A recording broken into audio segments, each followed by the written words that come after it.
Welcome back.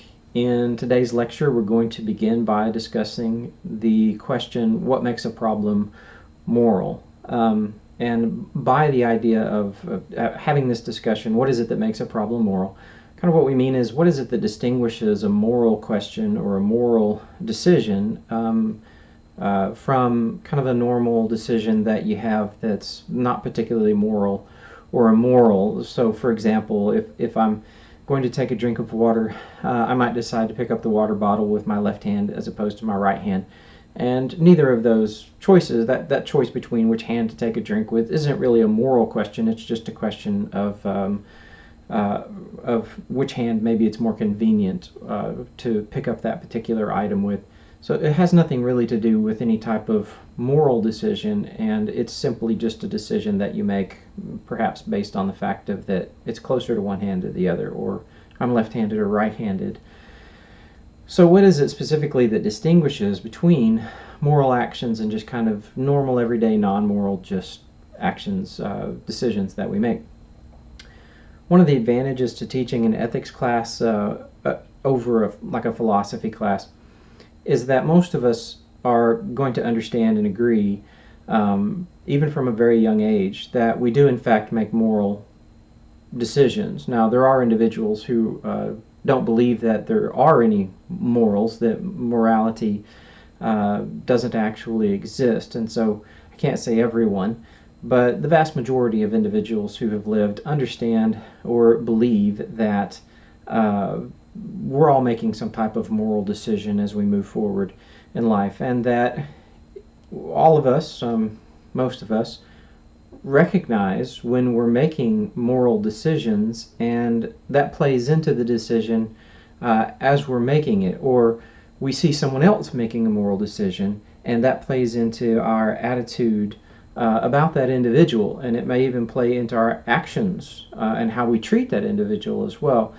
And so for the vast majority of people who have ever lived, this idea of morality is something that we all live very, very closely to, and it's something that we can see quite easily. It is also true that all of us are making philosophical decisions on a day-to-day basis, meaning that our philosophy is influencing a lot of the decisions that we make.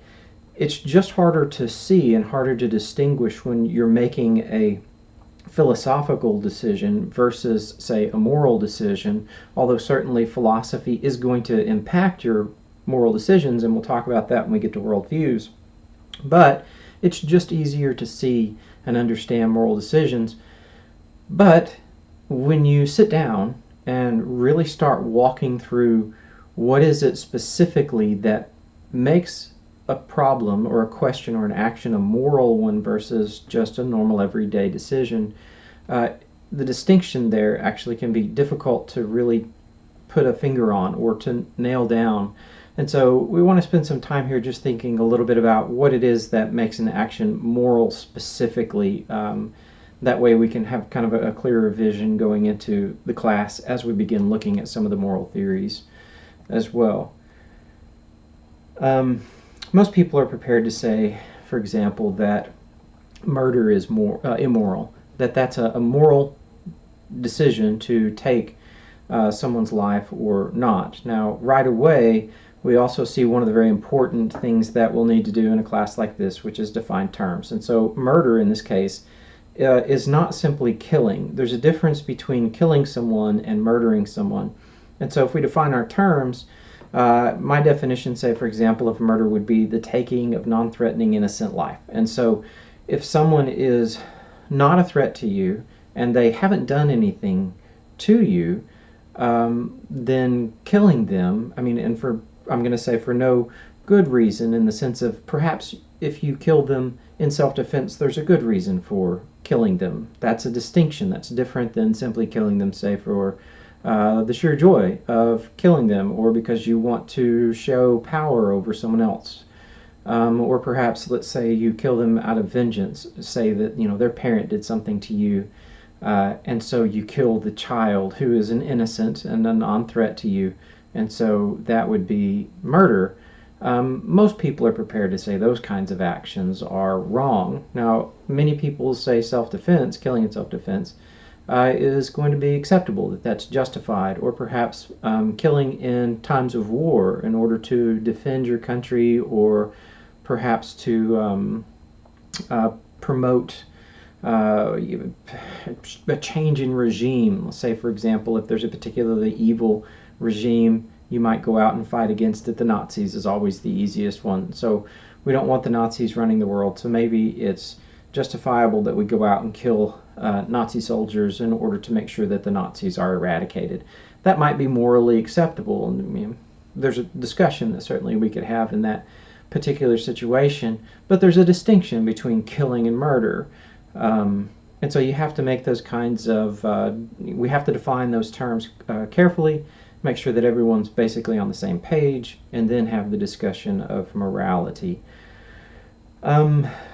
Rape is another moral action, moral decision that sit down and have that conversation.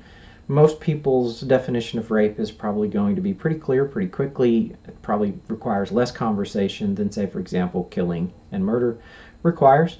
And so rape is, almost everybody is certainly going to say that rape is a moral question. It's a question of morality as to that this individual forces himself upon someone else sexually, and by saying forced, the other person is not consenting, and therefore it's rape, and that's an immoral action. Most people are going to say that stealing is an immoral action, and certainly you have to consider the Robin Hood scenario, where perhaps you're stealing from someone who gets all of their wealth through perhaps immoral means. And then Robin Hood comes in and takes that and gives it to people who can't defend themselves or can't provide for themselves. And is stealing always wrong? Is it always immoral to steal? There's certainly a discussion that can be had in that situation. Lying, is it always moral or immoral to lie? Lying is it's a moral decision, but when is it morally right or wrong is often a question that certainly can be discussed, and we'll have that discussion most in particularly when we get to Immanuel Kant and deontology. Is it moral or immoral to cut in line? You're standing at a store. My wife had a scenario one time where she was standing at a store, and one lady just went straight to the front of the line. And my wife's a little, sometimes she's outspoken, and she just walked up to the teller and said, "That lady cut, back of the line." Is it immoral for these individuals to cut in line? Is that a moral or immoral question? When is it, perhaps okay to do, or is it always immoral? Distinguishing those types of things from things like, say, for example, a student who's taking a test, a math test, and they add 2 + 2 and they get the answer 5. Well, that's a mistake, but is it a moral mistake? And I think the answer is probably no. We're not going to treat that student the same way we would treat, say, for example, a banker who added 2 + 2 and got 5, and did that in order to somehow gain themselves more finances. I think that's going to be, more of a moral question, whereas the student, we're not going to treat them as someone who's behaved immorally. So what happened in there to distinguish between, this is a mistake in math. The numbers are the same, but we don't consider the activities to be the same. Those are going to be different. They're distinguishable. It's also distinguishable, and a very important distinction here, for example, when we come into something that we're going to call in this class a personal preference. And so for myself, my personal preference is Brussels sprouts over chocolate. Now, I say that, and then I tell all of my students that anyone who disagrees with me is wrong. And from my position, that's true. If you don't prefer Brussels sprouts over chocolate, then I think that you're incorrect when it comes to your particular decisions and activities regarding your taste buds. So those types of personal preferences, obviously not a moral distinction there, and that there are sometimes uh, differences of opinion about when something is a matter of personal taste and when something is a matter of a moral decision. And so we have to be really careful to be able to distinguish between those as well. And here's part of where that open-mindedness that I was talking about in the first lecture comes into play as well. And to be open-minded and begin to understand that some people will see some actions as immoral, others will see those actions as simply as a matter of personal preference. So even the place that you begin from will be very, very different than, I mean, not just the end point, not just the decision about, oh, this is something that should or shouldn't be done, won't just be different, but the starting point will be really, really different. And so, for example, and this is a really hot kind of topic button, but it's the only one I've got in my head at the moment. So, for example, homosexual marriage or homosexual practice might be by some people in American culture considered to be immoral, and by other people it would be considered simply a personal preference, a preference like a sexual preference. And so here what we've got is not just two ending points where one group says it's immoral, it shouldn't be done, and another group says it's moral and it should be done.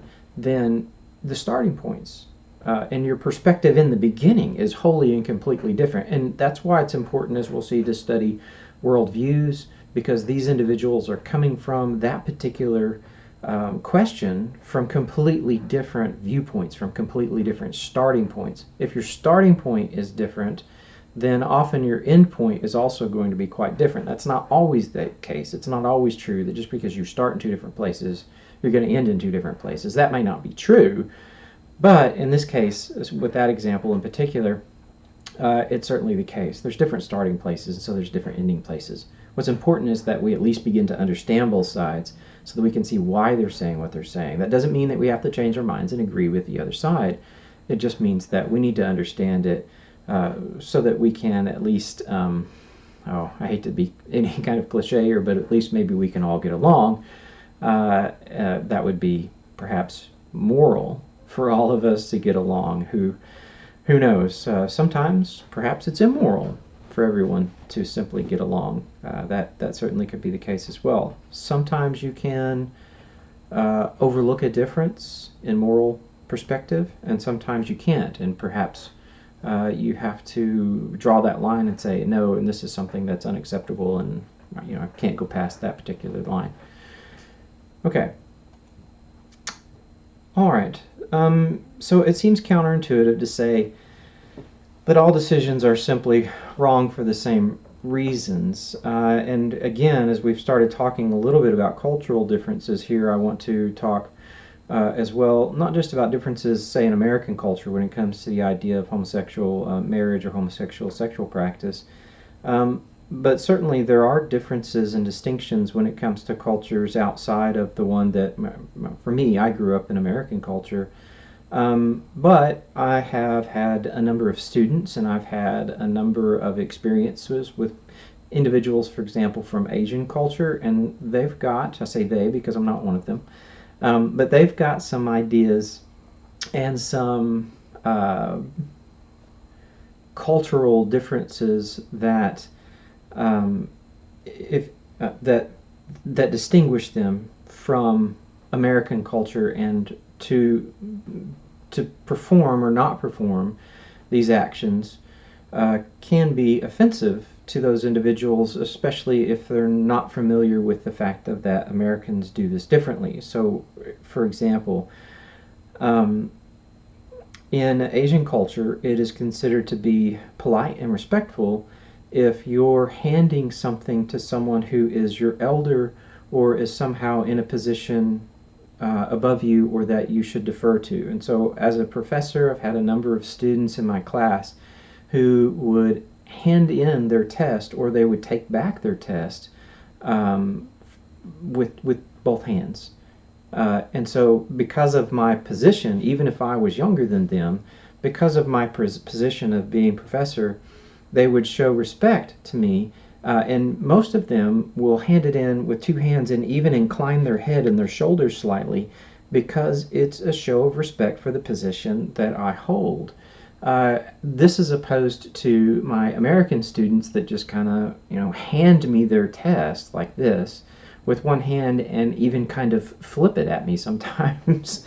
And so that kind of difference in cultures is kind of a moral etiquette. It's something that's there that's very important to both, or to the Asian culture in this case. And so sometimes you can offend people from different cultures simply through ignorance. It's also a sign of disrespect in Asian cultures to show someone the bottom of your feet, which, in American culture, it's an insult to give someone the middle finger, and it seems to be kind of synonymous in these cultures. And so, knowing or not knowing, and so accidentally, perhaps even on purpose, offending these individuals in this culture, there are those types of moral differences in the cultures that are certainly there. And as you study history and peoples throughout history, you're going to find that they also have very, very different ideas about what is kind of a moral etiquette within their culture. Now, certainly there are going to be some things that seem to be true predominantly throughout cultures. I'm going to say all cultures that have existed, and there's probably some exception in there somewhere. I mean, the Aztecs constantly come up to me as some type of exception, right? And so not necessarily always. There seems to be even within that particular culture, there's certainly going to be moral norms and moral things that are against the rules, that are morally against the rules.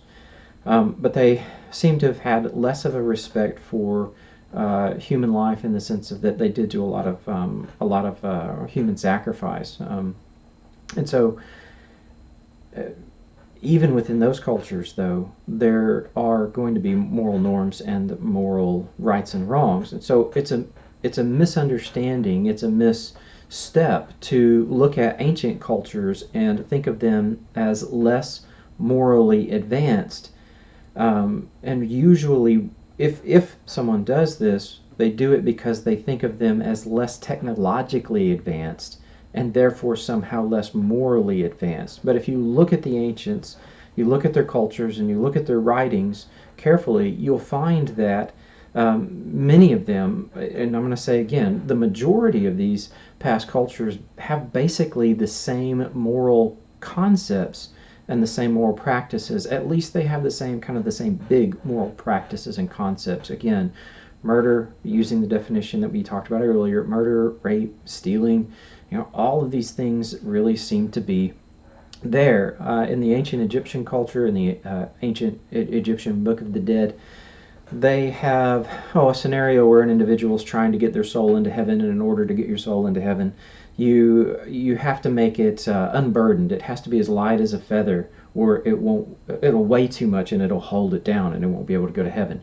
And so one of the things that you have to do is you have to defend yourself, and you have to declare all of the things that you've never done. So for example, the one that always sticks out in my mind the most is that I've never taken milk out of the mouth of a baby. And so this idea here is that your soul doesn't have that burden of taking from children. So even the ancient Egyptians are going to see, they're going to have these types of moral norms. And if you read through, there's more of them in that book.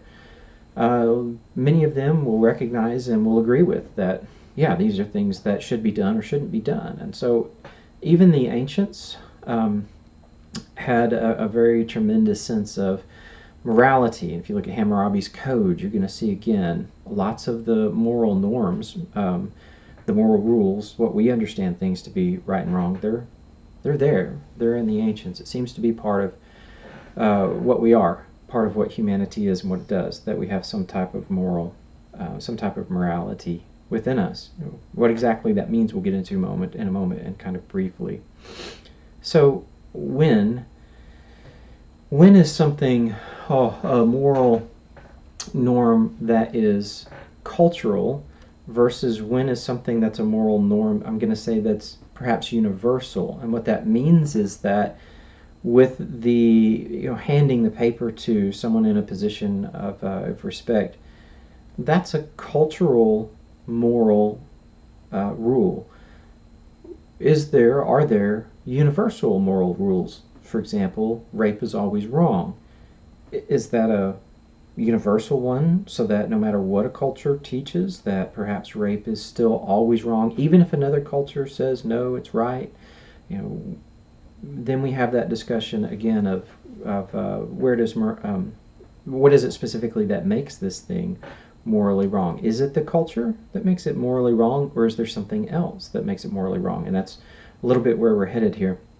Now, trying to distinguish between what might be considered a cultural moral right or wrong versus, again, a universal moral right and wrong can be kind of a daunting task, meaning it can be really, really big. It can be a tough one to undertake. So if you go the route of culture, you're immediately going to be faced with questions like, say, for example, the issue of slavery. Now, if you look at the history of slavery throughout all of history, and we have to be careful because the history of slavery, I personally think slavery is immoral. I think it's wrong.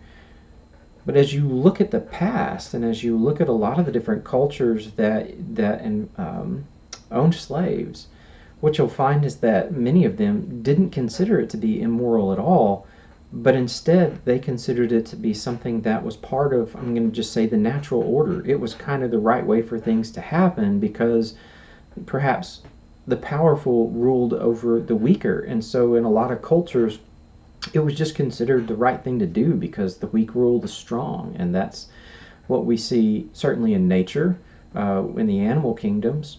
And so perhaps with some of them, it was simply the fact of just part of life. Some people are going to be slaves, and some people are going to rule slaves, and that's just normal.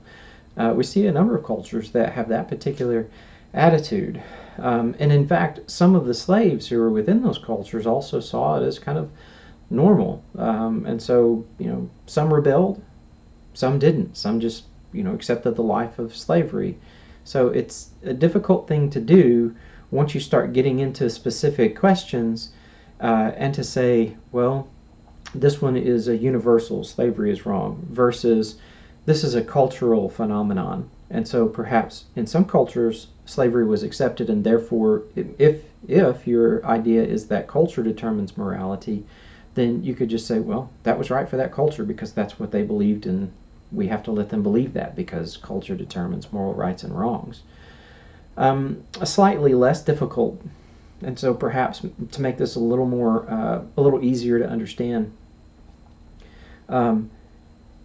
less difficult. Most of us aren't going to react as dramatically. Slavery is a big moral issue. This issue, not so much a big reaction.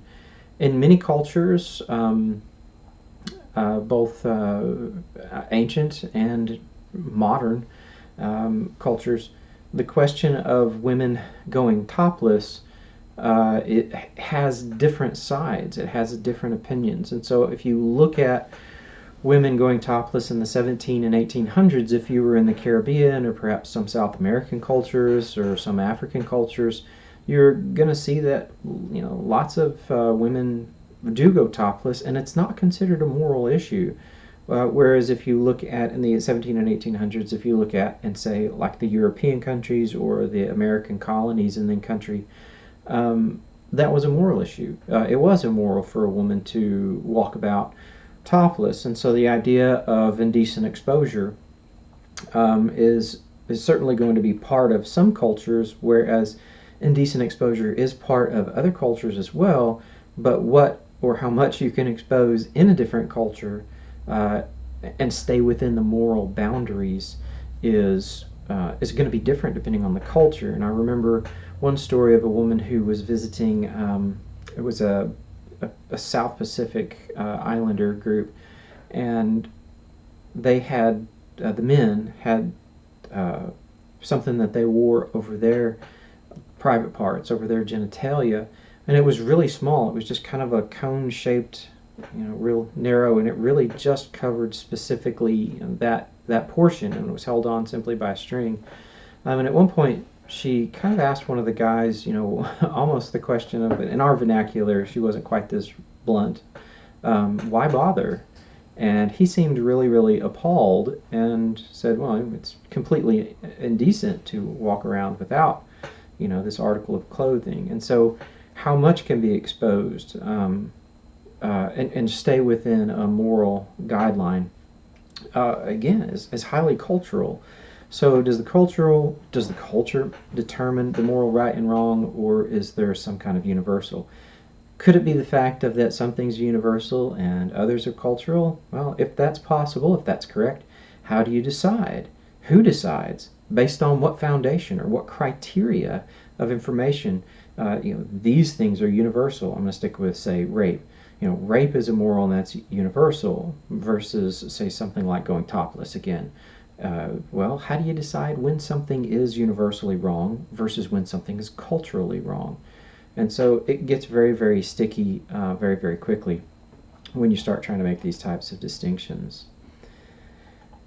Is it ever justifiable, say, that something that might be considered immoral under most circumstances, but becomes justifiable and even necessary under other circumstances? And so I'm going to use slavery again.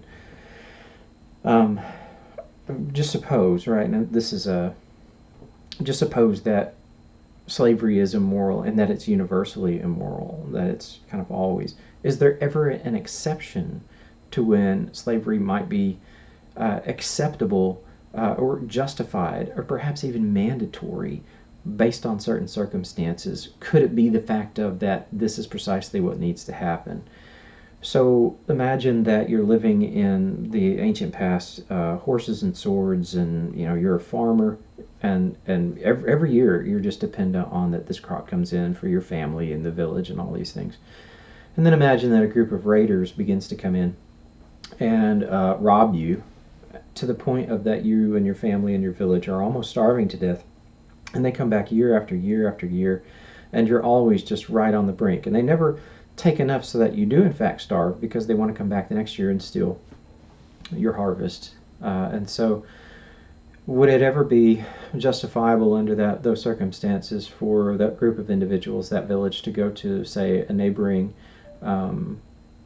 a king or strong man or anybody like that and enslave themselves to that person? Say, I will accept your rule and give you a certain portion of my crops in order for you to protect me from these bandits. So you put yourself under their personal protection and become their slave in order to avoid, near starvation every year. Is that acceptable? Is it acceptable because those individuals did it voluntarily? Or what if the king comes in and against their will imposes himself and then begins to collect less crops but is still collecting crops nonetheless, and so after a fashion he enslaves them? Is that okay? Is it okay if they volunteer? Is it okay if the king does it without them volunteering because he sees that they're eventually going to have a bad harvest and die anyway? So he, perhaps sees it as a mandate on him that he must protect these individuals against the bandits and even protect them against themselves and what they want. Is that ever acceptable? Is it ever justified under those circumstances? Again, all moral questions that can be wrestled with, and the distinctions there. And I could add a small thing to the scenario or take a small thing away from the scenario and constantly change the dynamic of the question of the morality of this action or non-action. And so making these kinds of moral choices, while we all see them and understand them basically fairly easily and fairly quickly, unlike philosophical questions, sometimes distinguishing and deciding what's moral versus an immoral question can be very, very tricky based on the scenario and how the scenario is playing out. There have been many attempts to map a way to making moral decisions that would basically use this set of criteria or use these rules and ideas and you'll find your way um, to something being moral or moral. And so just a couple of quick examples to kind of get us going, and we're going to deal with quite a few of these, but I want you to see one very important distinction here that we'll need to make and towards the end of this lecture. The distinction here is going to be between moral realists and moral anti-realists. Now, a moral realist is someone who says that there are moral rules that exist, and they exist outside of humanity. And so it's not a matter of that humans have to come up with these rules, or that humans have these rules instilled in them, I'm going to say by nature, as we'll see in a moment. But that there's an outside source, and that there really is just a source that goes above and beyond, and that is not just has to do with humanity. That can be a number of different things. It can be a divine individual, it can be a god or goddess, or a multitude of gods or goddesses of some sort. So it can be a divine one. It can also be something more like a it's more like a Platonic, meaning from Plato's cave, that there is something out there that's real, but it doesn't necessarily come from a divine individual or a divine command. It's divine command theory, as we'll see later in the course as well. It could be something non-physical, but also without a will or personhood. And so think of something like the Force from Star Wars, which is something like what some of the Buddhists and some of the Hindus believe in, not all, but this kind of Brahma, the all-in-one, but it's something that is not necessarily personal. It's not like a god from, say, Christianity, but instead, for some, is a non-personal, I kind of hate to say force, but that's about as close as we can get. Like the Force from Star Wars, non-personal, but there seems to be some kind of aspect of right and wrong that is wrapped up within this being. And so karma, right? And so your activities will determine the good and the bad.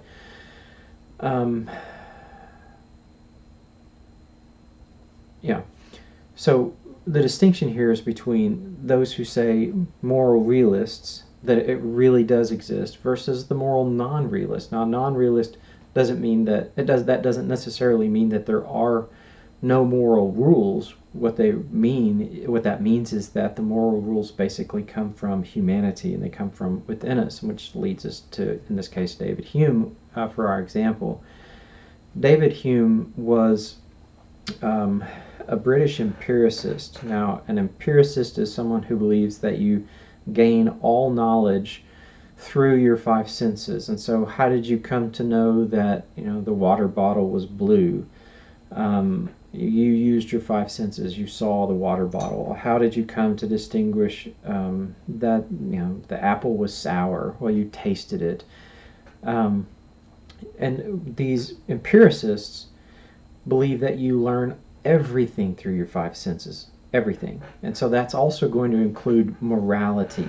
So how did you learn that something was morally right or wrong? You learned it through your five senses. Perhaps someone told you, and so you heard this is morally right or wrong.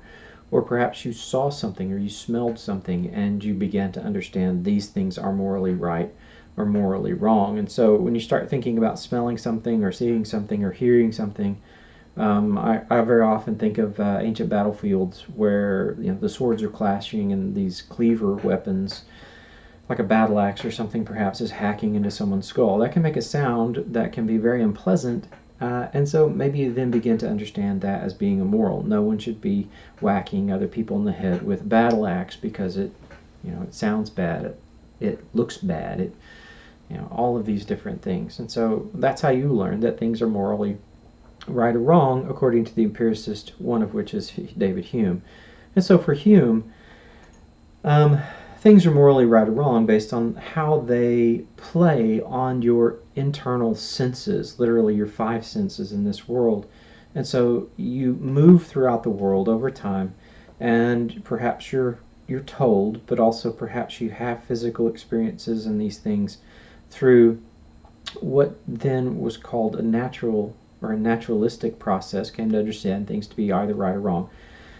Today we call it usually more something like an evolutionary process. And so things evolved, and as humanity evolved through our five senses, we came to the understanding of ...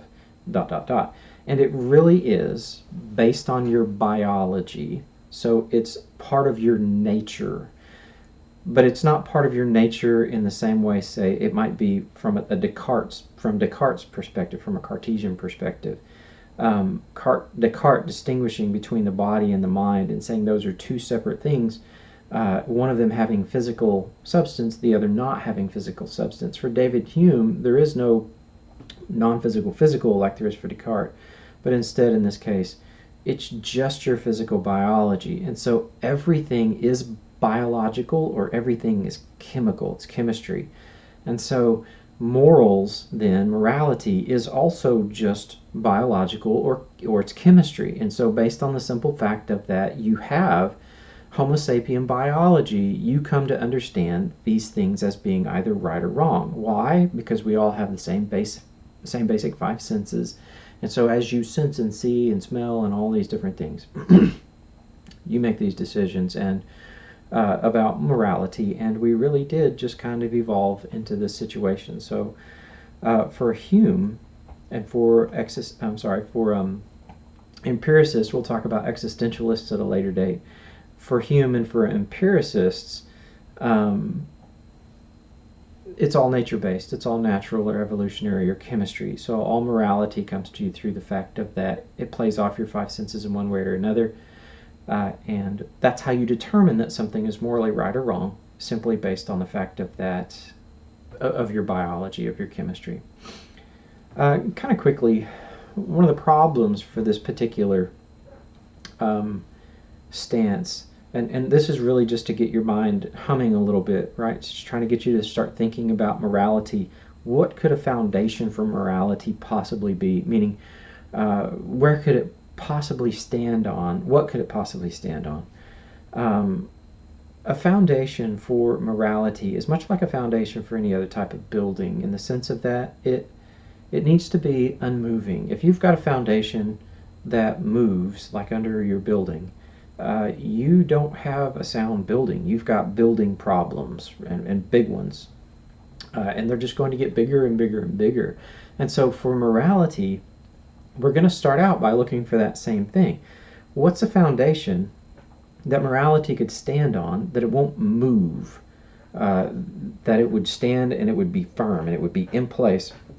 Because if your foundation for your morality moves, then your morality is going to move. It's going to have structural issues, just like that house is going to have structural issues if its foundation moves. And so what could possibly be a foundation? So for Hume, what Hume said was that the foundation really is our biology.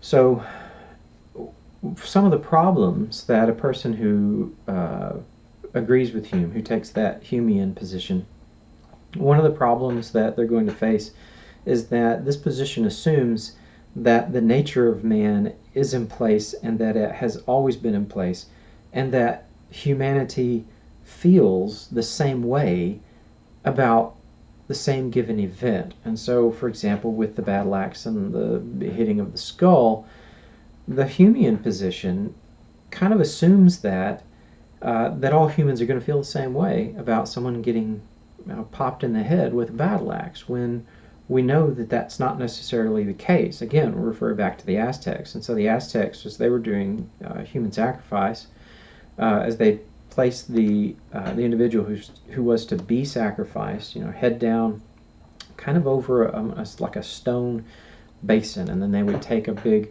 club, and it was a stick with a heavy, solid object on the end. I'm going into great detail here, but they would then take that and smash the back of the head of the person who was to be sacrificed. And so it's going to make relatively the same sound as getting hit with a battle axe in the skull. Not exactly, but it's going to make a very similar sound. So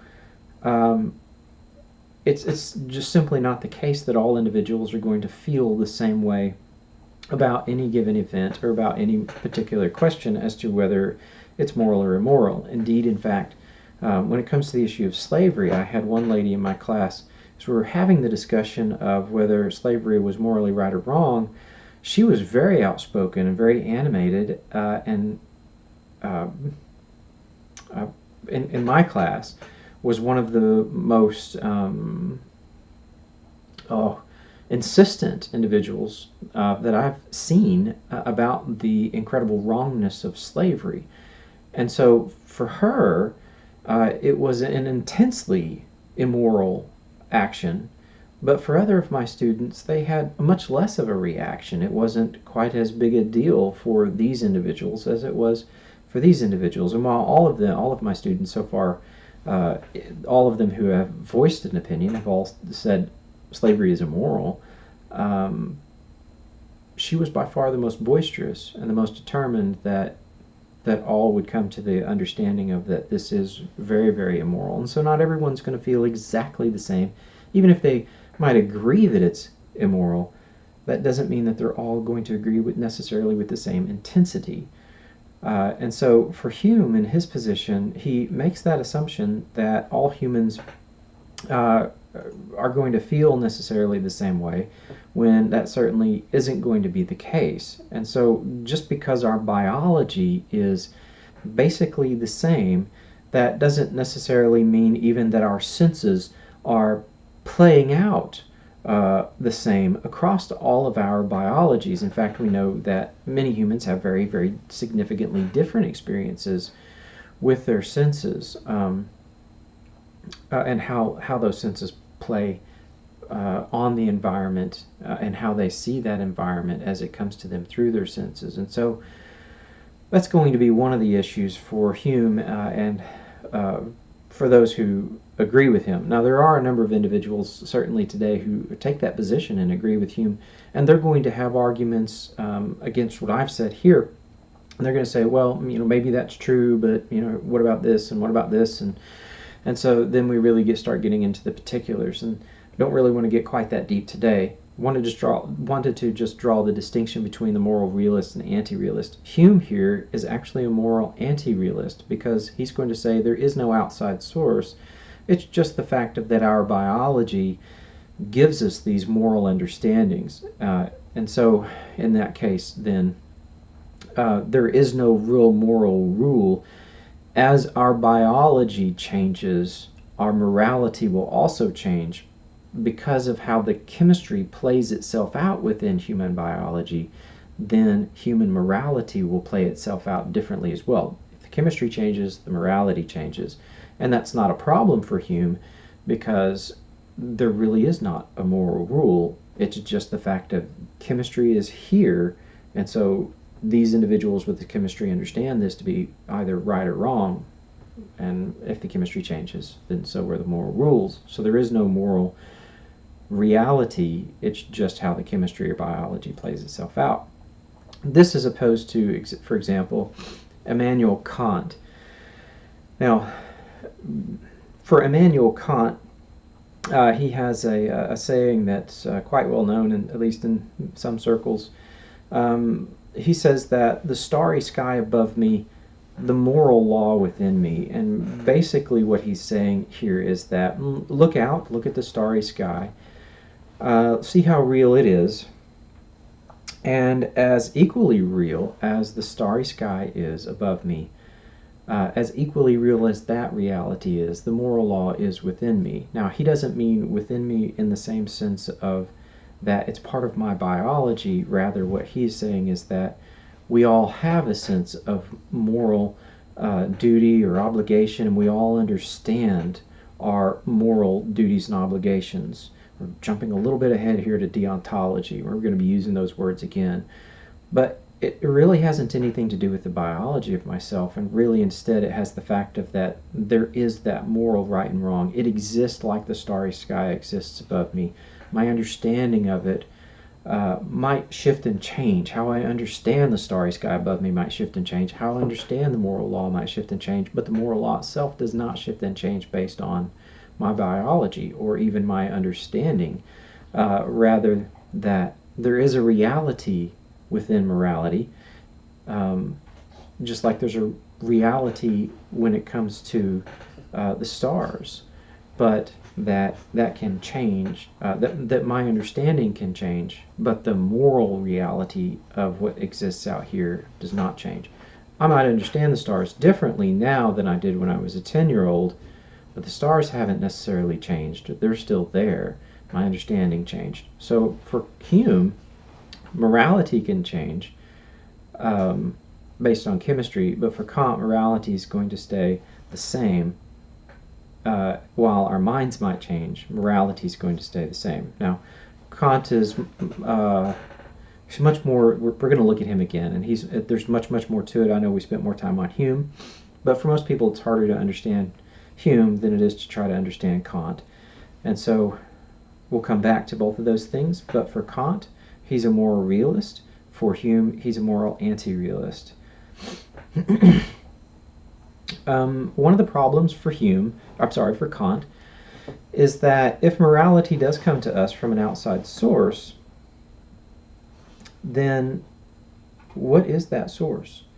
And how do we know, or how do we come to understand which source? Because there are many different ideas and opinions about which is the true source of morality. And so religion's always the easy one, not just that that some people think that religion certainly does give us the moral terms.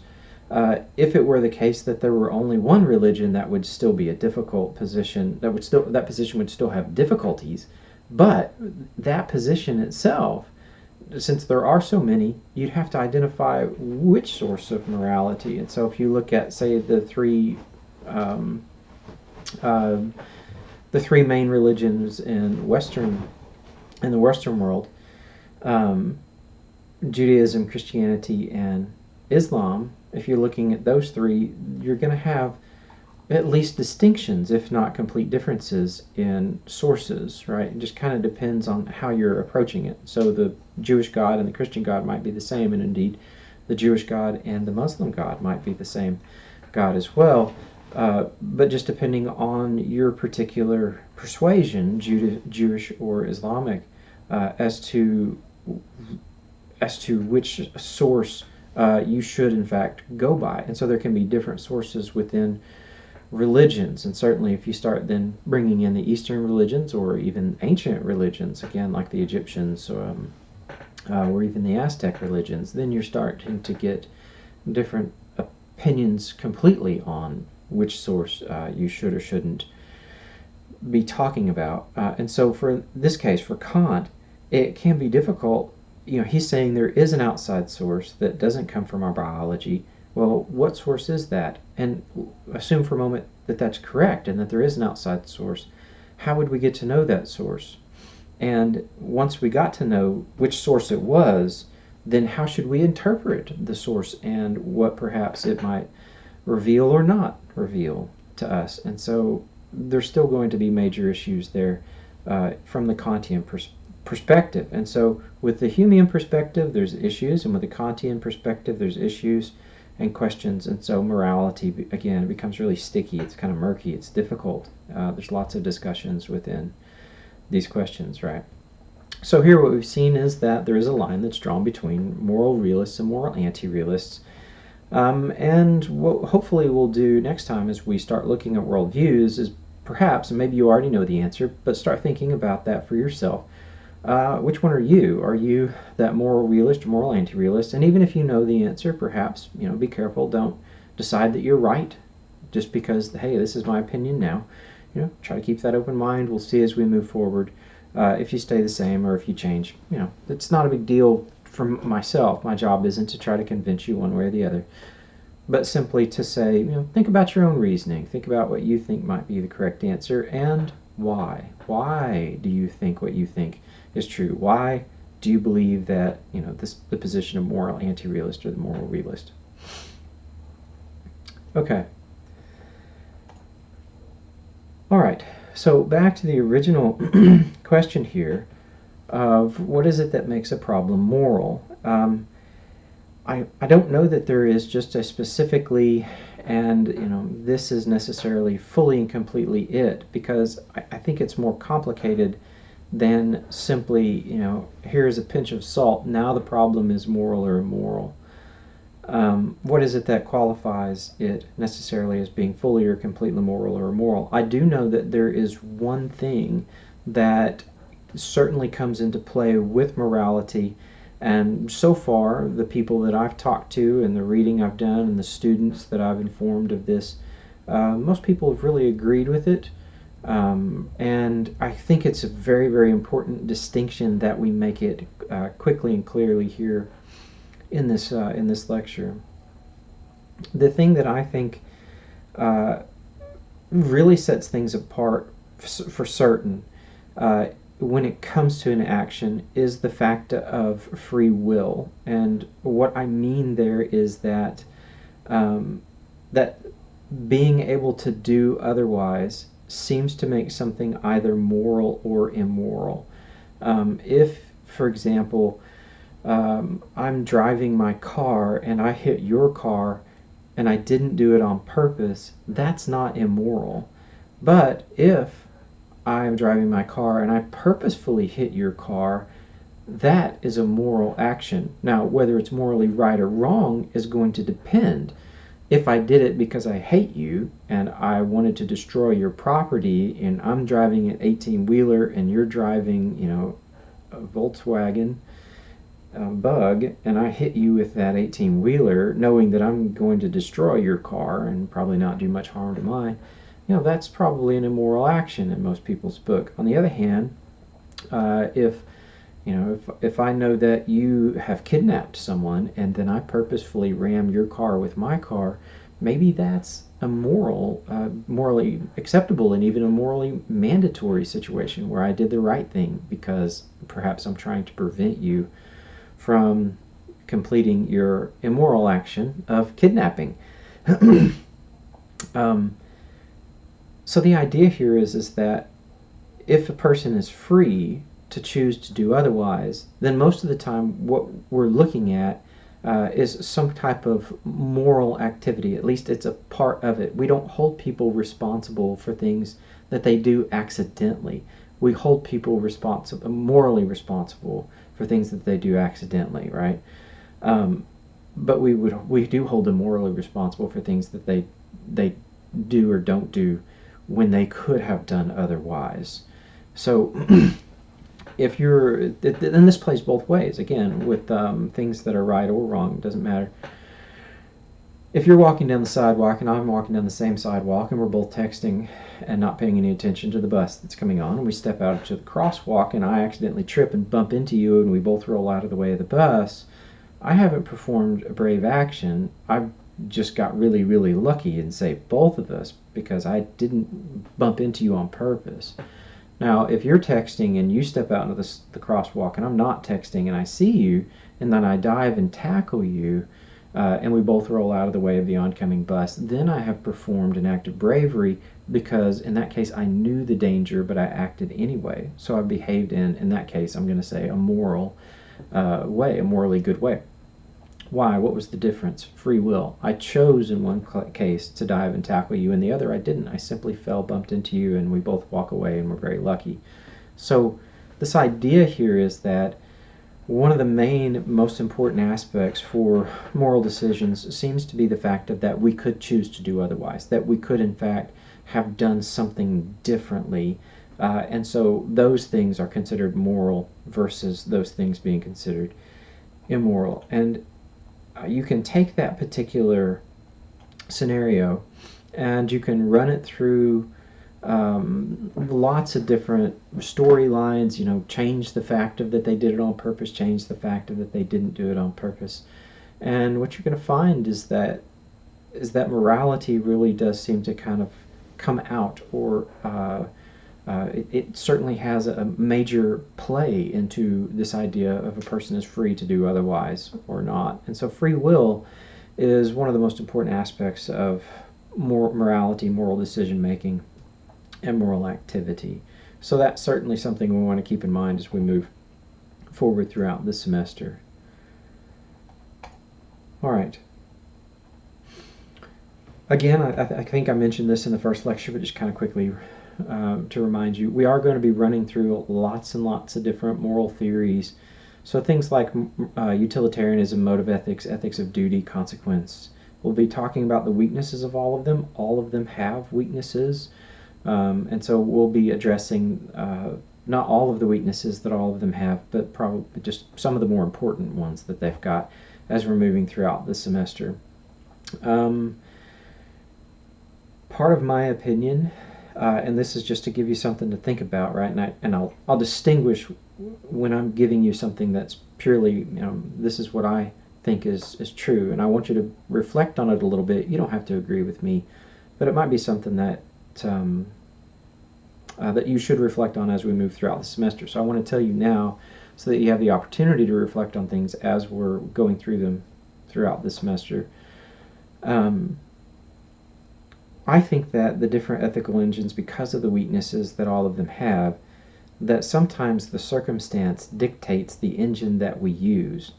And so in one circumstance, we might use a utilitarian engine to decide on whether something is right or wrong, and in another one we might use a deontological engine to decide on something being right or wrong. Now, if you don't know what those are, you will, but for now, just kind of sticking in your mind the idea of that maybe we use different engines for different circumstances. The problem with that particular position being, it's my position, right? So but one of the problems for me in my position is, how do you decide which engine to use and when? When is it right to use utilitarianism versus when is it right to use deontology? And so trying to make that kind of distinction is part of the problem for that position. But since we're going to be discussing all of these things, I don't want you to feel like you have to take a position and be in that position and simply have no other and defend it against all comers. That doesn't necessarily have to be the case. And so morality can be a little bit more, moral thinking can be a little more fluid than that. So you don't have to just, decide that, you're a utilitarian and that's it, and there is nothing else. So we want to be kind of careful. I want to give you the heads up on the fact of that's where I stand. You don't have to stand there, but it's something you can reflect on, and perhaps as you begin to understand the different engines, you can begin to understand when that could be useful, or you may look at it and say, no, that's wrong, and this is the way it should be. But again, just trying to set you free a little bit so that you don't feel like you have to be locked into one of these things. Well, I'm a utilitarianist, and therefore, I can only do ... Doesn't have to be the case. Okay, so I think plenty to reflect on there in this first lecture. Quite a bit to think about, and we'll start trying to. There'll be one more lecture here where we talk about worldviews, where we're kind of talking overview, and then after that, hopefully, we'll start getting into a little bit more of the specifics. But up next time, worldviews, and I'll see you then.